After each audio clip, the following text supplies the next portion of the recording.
So good morning, good afternoon, and good evening to everyone joining us today, both online and in person.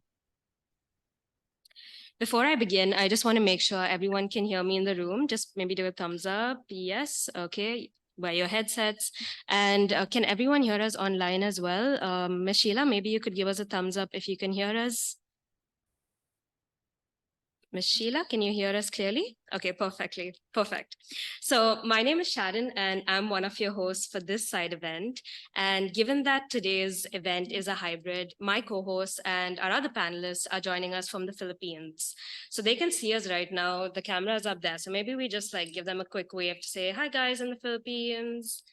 Okay, so as we can see, we have a pretty packed agenda, and our aim is to build your skills as advocates for agrobiodiversity through 3 short sessions. That's prepare, promote, and participate. We have a few requests for our online participants to ensure things run smoothly today, and so you can see a few instructions on the screen. But I'd also like to remind those of you attending today to please do your best to avoid any interruptions or distractions. But in case there's anything urgent, just raise your hand and we'll get to you right away. All right. So we're going to kick things off with a short message from Tamina Lalani Sharif, who unfortunately couldn't be here in person, but she has sent over a short pre-recorded video. Previously having established a boutique public relations firm and having served as director of global advocacy and brand at the the International Rice Research Institute. Tamina is an expert at building support to tackle global issues such as climate change and nutrition security. So without further ado, it's time for Tamina's opening address. Thank you. Hello, everyone. Good morning, good afternoon, good evening, and thanks for tuning in. My name is Tamina Lalani Sharif, and I'm the Regional Director for South Asia for the CGIAR, based in New Delhi. For those of you who may not know us, CGIAR is the world's largest publicly funded agriculture research and innovation network. We're a global partnership for a food-secure future, dedicated to transforming food, land, and water systems in a climate crisis. I'm really sorry to not be there in person with you today. However, to be honest, I couldn't pass up an opportunity to speak with you about this important topic and how you can get more involved in shaping the future of it. You, the youth, have the most at stake, and therefore it's important that you also have the most influence in shaping the sustainable, resilient, healthy, and equitable agri-food systems that we need, both for today and the future. We have the largest generation of young people in history alive today on the earth, 1.8 billion adolescents and youth aged 10 to 24 years old. And today's youth are set to inherit a warmer planet that further threatens the availability, the accessibility, and the affordability of healthy diets. Young people are also disproportionately impacted by decisions that are made today on how we produce, transport, and consume food that will shape our global food systems tomorrow. Access to sufficient food of high nutritional value is a very, very basic human right, and it's foundational to the bright future of any young person, anywhere in the world. At CGIAR, we recognize that we cannot achieve food and nutritional security without rethinking how we produce food in a sustainable and equitable way. And that includes getting young adults like you involved in growing, producing, marketing, and advocating for a better system. The World Food Forum serves as the premier global forum to harness the passion and power of youth to identify solutions and also to incite positive action for agri-food systems. Since agri-food systems are both impacted by climate change and a major contributor to climate change, this year's WFF theme, Agri-Food Systems Transformation Accelerates Climate Action, is an important reminder that transforming agri-food systems can and actually must be part of a global climate solution. Agri-food systems are the single greatest cause of terrestrial biodiversity loss, putting pressure on food value chains that we are already seeing the negative effects of. Local plants and animals and their genetic diversity are disappearing around the world at a pretty unbelievable pace. And it's undermining the resilience of many agricultural systems to pests, pathogens, and to climate change itself. And it's also threatening global food security. I was recently at a CGIAR workshop with all of our researchers who work in the area of environmental health and biodiversity. And we had quite an intense discussion at that point about how traditionally, and until today, agri-food systems have always been perceived as part of the problem of climate change in the way that we grow many of the crops, raise livestock, or raise fish stock. But it's not the production of the food that's the problem. It's the methods and the varieties that we are currently using that are not keeping up with our changing landscapes. And I think this is part of the potential solution as well.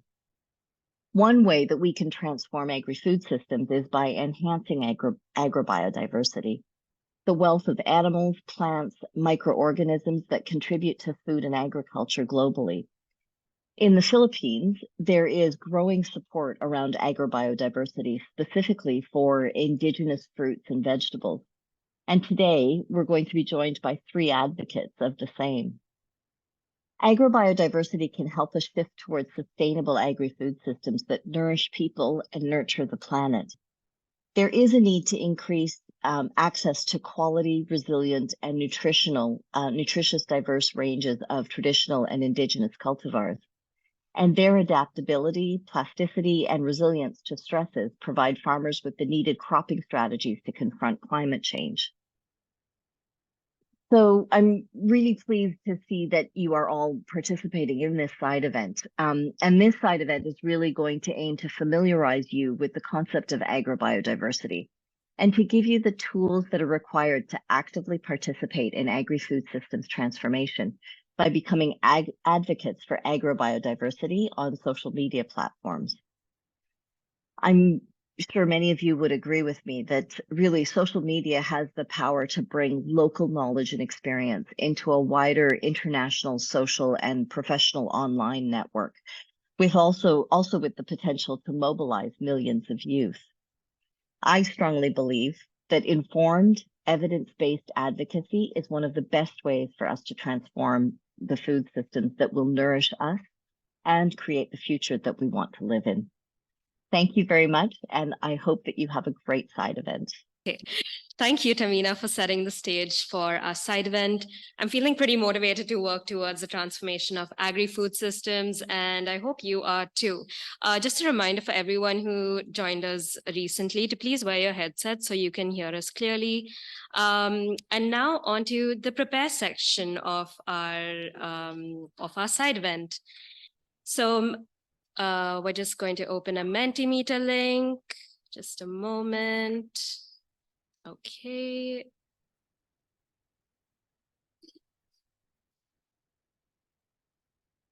Okay, perfect. So I'll be using a Mentimeter quiz to guide the session. So please follow the instructions on the screen. I think we should just about manage to get everyone online. We have 40 spots. So yeah, log on as quick as you can. Thank you.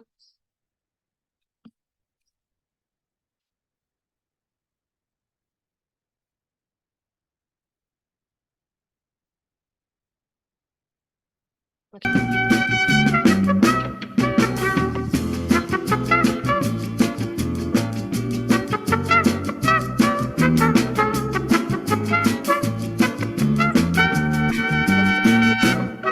You know how, so please go ahead.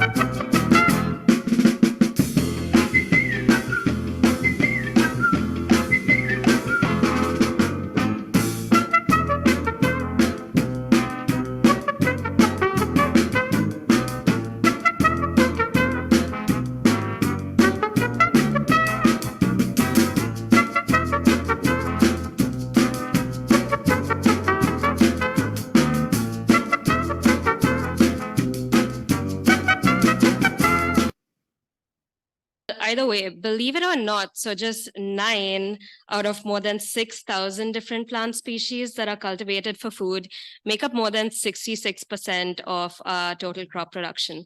And that sounds a bit scary to me, and I'm sure it sounds a bit scary to you as well. So if we go into why this is the case, well, there are several reasons, but we could boil it down to the fact that food production over the last century has been characterized by this economic framework that has pushed for really large scale and energy intensive production systems. There's also been this push for standardization in terms of both production and consumption. And again, I know this sounds incredibly negative, but you have to remember that these practices, for the past 100 years were seen as a way to feed to tackle the growing needs of a growing population, but at the same time to increase food production and maybe the only opportunity to alleviate extreme poverty. But there is a problem with depending on certain species, and we have seen this in the past, which brings me to my next question.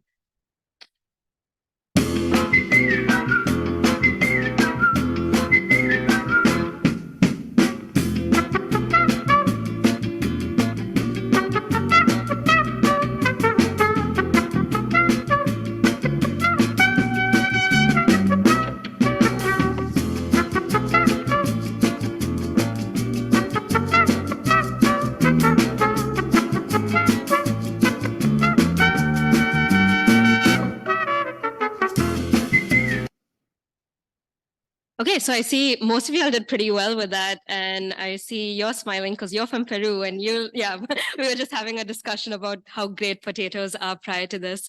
So in the 1800s, the Irish solved their problem of feeding a growing population by planting potatoes, specifically the lumper variety. And potatoes can be propagated vegetatively. And does anyone know what that means? Yeah. Okay, yes. You can switch on your mic and tell us. Yeah.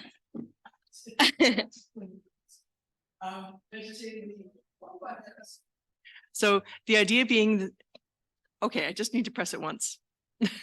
Vegetatively suggests that you don't have seeds where there's cross-pollination that's occurring. You're taking clonal material. So in this case, you're taking from the tuber and you're subdividing that tuber and you can replicate the plant over and over and over again from that tuber. Exactly. Thank you for that. So the problem with this is, like she alluded to, every crop is a clone of the other.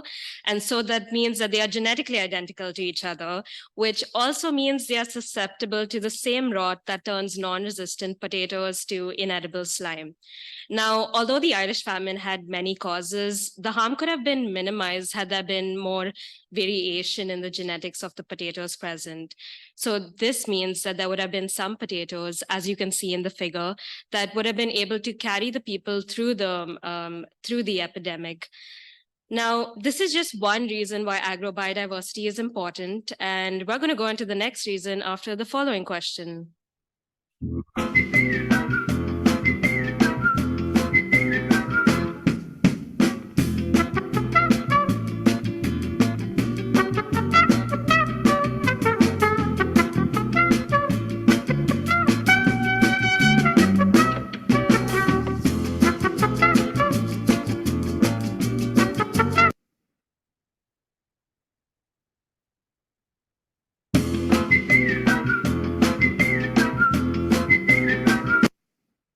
Okay, so awesome. I think all of you got this right. So we can just leave right now because you all know what agrobiodiversity is. Well, anyway, just to clarify, in case you weren't joining in on the Mentimeter, agricultural biodiversity, or agrobiodiversity in short, can be understood as the wealth of plants, animals, and microorganisms used for food and agriculture. So this includes varieties within species that have different nutritious properties, tastes, and resistances, but we can also expand that definition further. So what you can see on the screen is the ecosystem level, right? So agrobiodiversity also includes the components that support and impact agricultural systems. For example, pollinators like the bees, or even more cultural dimensions like traditional farming practices that support these systems. However, on today's session, we're going to focus on indigenous fruits and vegetables. So on to our next question.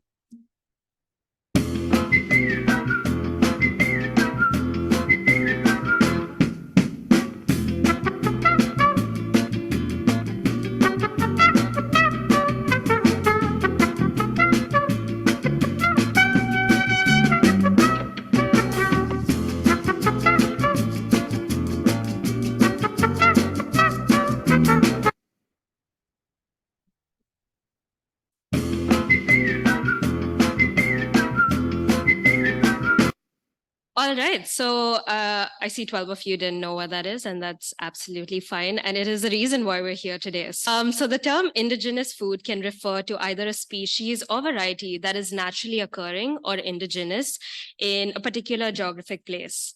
For example, the himba bao or the birch flower, which you just saw, is indigenous to the Philippines. Now, not only is this plant a good source of protein and potassium, but it is also said to have wound healing properties. Furthermore, it is a drought-tolerant species and can grow incredibly quickly in the wild. And this is important in our world today where, climate change adaptation methods are in dire need. So overall, indigenous fruits and vegetables tend to be pretty nutritious and are very well adapted to where they originate from and are important for rural livelihoods. And by extension, I mean, you can think of the significance of agrobiodiversity. So these species, along with crop wild relatives, and does anyone know what that is here? You can just know. Okay, great. Thank you. But I'll take over this time. So crop wild relatives are the wild plant species from which our food crops are derived. Now, these crops deserve much greater recognition as well as investment in agricultural research and development than they have presently.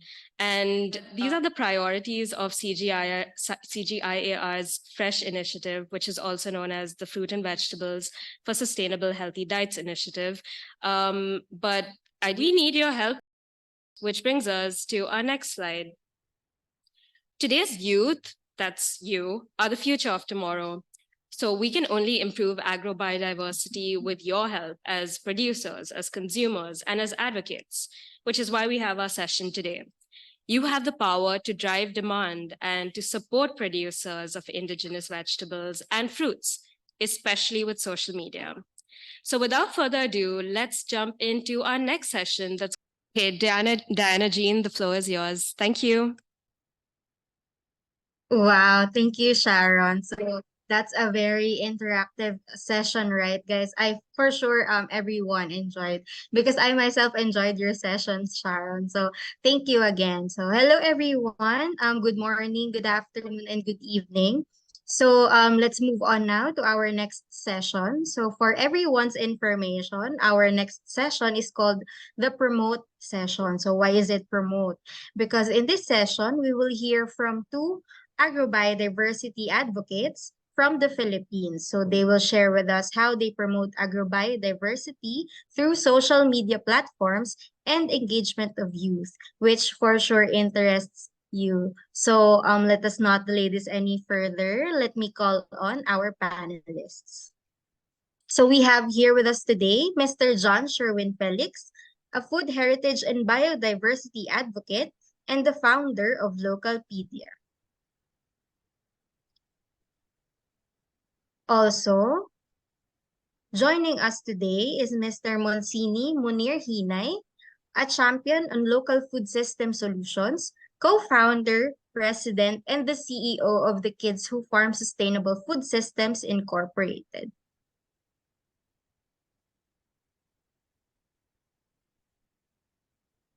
Okay, so we are just waiting for everyone to be pinned. Am I right, Sharon? So, okay.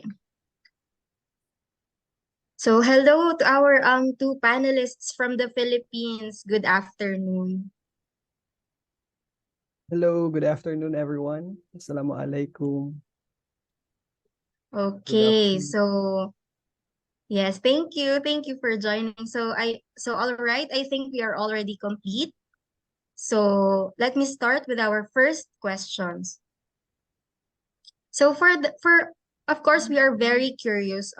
What do you think for the two panelists? What do you think are the roles of youth in agri-food system transformation? So maybe we can hear first from Mr. John Sherwin. Okay, hello. Good afternoon from the Philippines. Good evening, good morning to everyone. So I want to focus into one. Today's youth as cultural ambassadors. We serve as representatives of our communities. Take the Philippines, for example, a vibrant tapestry of culture woven from numerous ethno-linguistic groups from Ivatans, Ilocanos, Tagalog, Tausugs. Our strength lies in diversity. We need more representation. I believe that the youth, including me, of this generation excel as storytellers, whether through photography, writing, or social media content. We have the ability to narrate compelling stories. Youth can document and raise awareness about forgotten agricultural practices and knowledge, shed light on lesser known vegetables and fruits, and that are part of the integral diet of their communities. And we can carry forward the legacy of our ancestors. In doing so, they are not only empowering themselves or ourselves and their communities, but also other people from different regions. This becomes especially crucial as we grapple on the effects of globalization and industrialization on our food system. So you can see here we're showing a fruits of Palawan. Palawan is one of the mega diverse I think islands in the world, and we have so many indigenous fruit, not just apple and orange. So yeah, true. That's it. Okay, thank you for that answer, Mr. Sherwin. So of course, it is really the role of the youth that is very significant, especially in agri-food system transformation. So maybe we can hear as well from Mr. Munir. Thank you so much. Good afternoon. Buenas tardes. Greetings from Zamboanga City, where I'm currently based. Um, our great national hero, Dr. Jose Rizal, once said, "The youth is the hope of the future." And indeed, the power to transform our agri-food systems rests in the youth. Youth constitute around 18% of global population. And to also share, Kids So Far was actually founded by a young girl, no? My daughter, Raina. And it really presents a compelling story that the youth indeed has a role to play. And if we are really serious in making positive impacts in addressing agri-food system transformation, it is about time that we invest in the power of youth participation. With their idealism, drive, vigor, and innovative spirit, the youth can take on very strategic roles in uplifting the state of our food and agriculture. And through their participation in sustainable food production, promoting agrobiodiversity, engaging in value chain and entrepreneurial activities, education, advocacy, and campaigns, especially tapping into the power of social media, and proactively participate in food systems policy and governance. And this is very critical, especially in the Philippines. We are going to have our local barangay and sangguniang kabataan or youth council elections. And this is the best time to call on our aspiring young leaders to seriously take on the greater role of advancing the agenda of agri-food system transformation, agrobiodiversity, local food systems at the smallest political unit of our government, which is what we call the barangay. Thank you so much. Wow, very strong point, Mr. Munir. So the youth indeed plays a very significant role in the development of our society, as well as their participation in agricultural service activities. It is not just helpful, but of course very important. So going back to Mr. Sherwin, so You mentioned that the crucial role of the youth is being the ambassador of their own culture, especially in food and agriculture. So, how do you think can social media be used to optimize the impact of harnessing the power of online youth to drive agrobiodiversity in agri-food systems?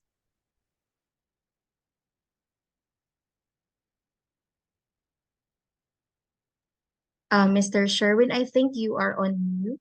Sorry, I'm unmuted. Okay, so we are currently living in the age of information, where information and content have become commodities. However, even in digital space, there's still significant information gaps, particularly when it comes to agrobiodiversity and agriculture in general.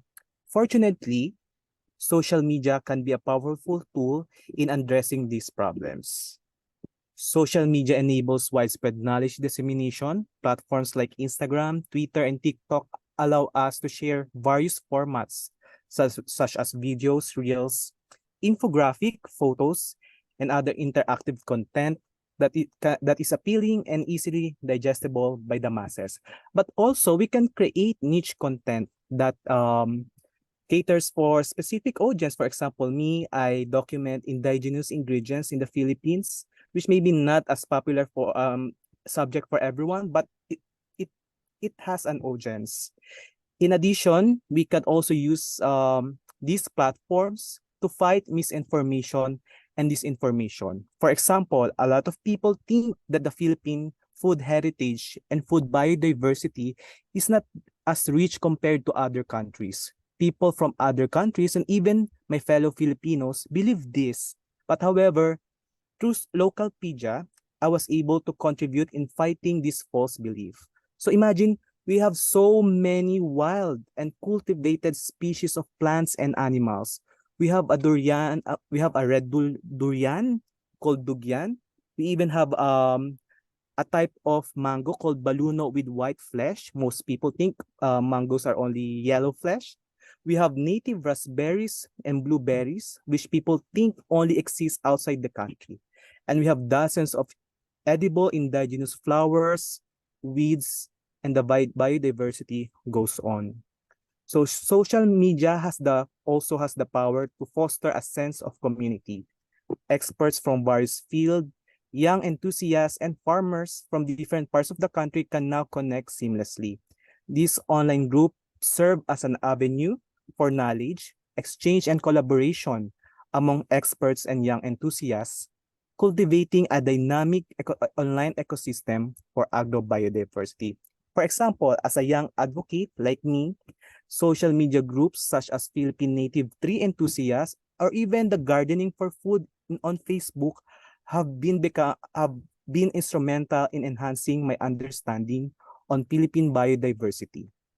These collective online efforts of these groups have the potential to amplify awareness, drive innovation, and cultivate a generation of informed and empowered youth. Thank you. I agree with you, Mr. Sherwin. I like that you mentioned the need for social media to address misinformation and disinformation, especially here in the country. So that is indeed the reality now. So social media can be used in promoting agrobiodiversity, especially conservation of agrobiodiversity, especially in the youth sector, since they use it every day. And I think it is already part of our lives. So thank you for the answer, Mr. Sherwin. So now, for sure, we would also like to know more about Mr. Munir's insights on how we can get more young people involved in growing a variety of foods. Yeah. Thank you so much. You know, they say, it's very important to get the young people involved in this advocacy, because getting more young people involved and proactively participate in the solution is a big step forward. And in fact, growing your own food, is one of those effective solutions to encourage and to inspire the youth, and in the process build the right mindset in appreciating food. And we always say that it's really about changing the mindset, no? when you have limited space, you need to widen your mindset. You need to innovate, find ways and how we can grow your food. Our experience in Kids Who Farm, together with my daughter Raina, has taught us that if we provide the right platform, technology, and capacity building interventions, the youth are more than willing to participate. And of course, innovation is indeed the language of the youth. That is why we engage them in growing food in a number of ways, such as, say, for example, urban container gardening, soilless systems such as aquaponics and hydroponics, and even protective farming. We encourage them to start their journey with a single pot, planted with very easy to grow indigenous vegetables in the Philippines, such as Malabar spinach or alugbati or kamote or talinum cuttings. You know, great things start from small beginnings. And social media has the power to amplify this advocacy. That's why we also build a brand for youth in agriculture through the Kids Who Farm community participation model. It is very experiential. We engage young people in actual community work. Through our volunteering program, we engage them in positive gardening activities, indulging in storytelling, getting the narratives on the ground for them to better appreciate the importance of growing food. In the process, building what we call food citizens. And food citizenship is very important, no, in cultivating young people who will have no empathy towards food. The role of the youth needs role models, no, and you know, the number one role models of the youth are their parents. So that is why Kids Who Farm, we don't just teach the kids, we actually teach the parents as well. Because we as children, we look up to our parents, no? And appreciating the value of healthy food and the process of growing it, you know, really starts at home. And we always say that growing your own food is the single most political act you can do to challenge a broken food system. Thank you so much. Thank you, Mr. Munir. So the youth indeed need role models. So let us be our own role models ourselves. So let us also remember the term food citizenship, right? So thank you to our panelists. And sadly, this is the end of our panel discussion. But for sure later you will have your chance to ask our panelists for if you have questions or clarifications.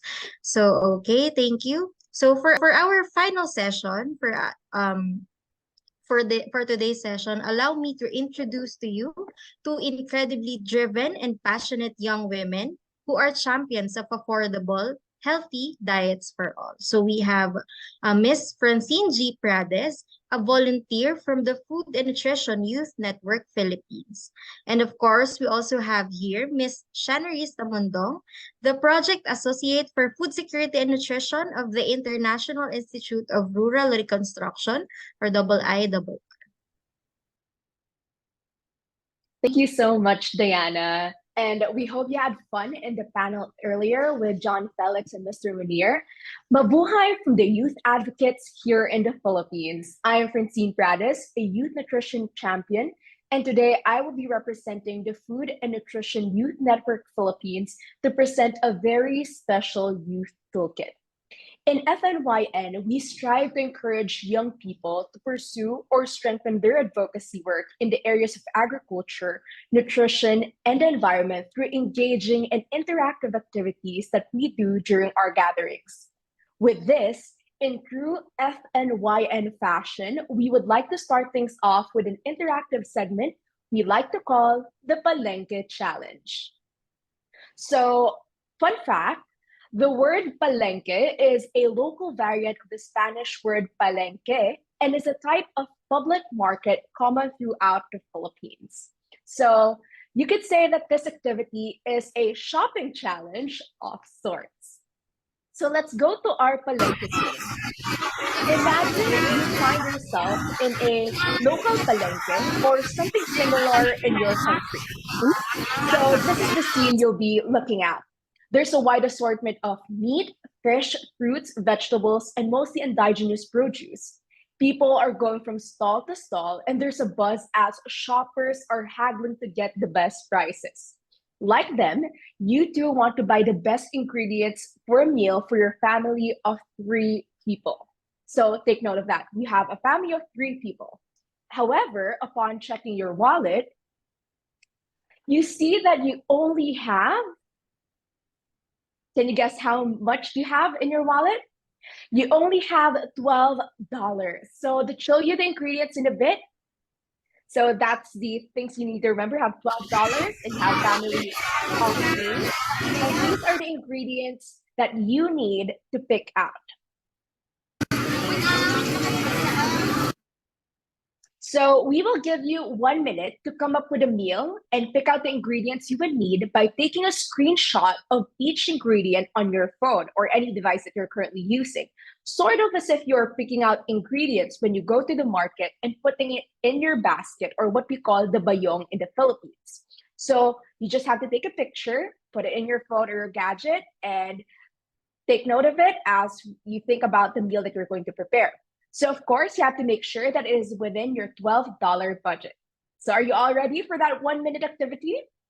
So I think you all are, even though I can't see all of you right now. So we'll be showing a timer on screen. Happy pamamalengke, happy marketing.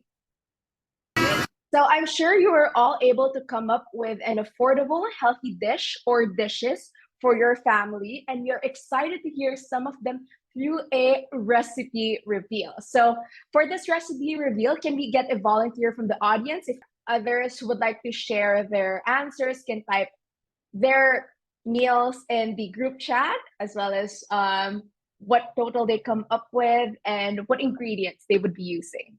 So I would like to read one example or one participant's answer. This is from Rosalina Pesanya. She mentioned that with her budget of $12, she wants to buy 1 kilogram of rice. She mentioned the context being a Filipino, 1 kilogram of fish, 2 eggplants, 3 leafy vegetables, and 500 grams of tomatoes, which totals up to $10.9. For one of our panelists, Mr. John Sherwin, he bought a tomato, fish, 1 bunch of greens, and he plans to make a fish soup dish starred with his tomatoes. Along with, he's gonna pair it with 1 kilogram of rice for a total of $7.5. So thank you so much, Rosalina and Mr. John Sherwin. So their choices reflect that combining the principles of affordability, health, agrobiodiversity, and indigenous knowledge, we can achieve a more sustainable and resilient food system that nourishes both people and the planet.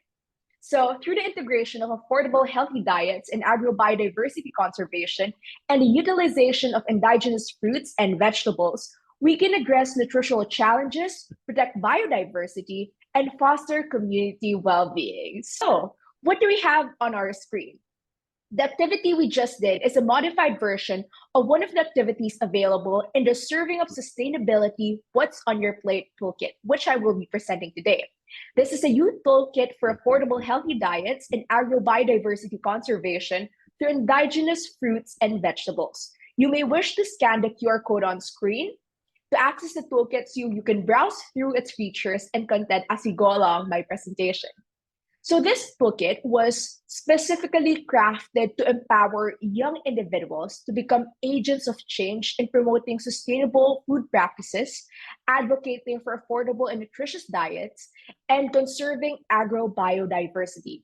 This was created by the Youth Leaders for Nutrition program and the International Institute of Rural Reconstruction, spearheaded by the Philippines' first Sun Youth Leader for Nutrition, Rose Jade Eugenie Delgado, and our current Sun National Youth Coordinator, Shanaris Tamondong.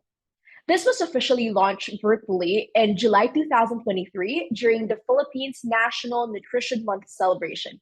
And in order to come up with the content and activities for the toolkit, we consulted the youth members of FNYN for their ideas and feedback, making this truly a toolkit by, with, and for young people. So who is this toolkit for? The target for the toolkit are Filipino youth individuals, youth groups and organizations, and youth serving institutions. We have 24 individual and organizational users so far from all over the country. These organizations have different target participants, as you can see on screen.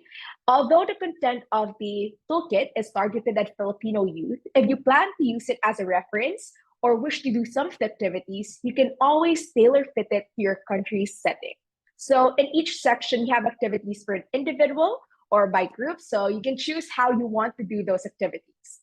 But ultimately, what we want to share is that we are using the Ripple framework, which encompasses a broad range of essential information towards affordable, healthy diets and agrobiodiversity conservation through indigenous fruits and vegetables, or we use the acronym IFV. So what is the Ripple framework? We have the letter R, which is to raise awareness. We have the letter I, identify indigenous varieties. Letter P, promote cultivation.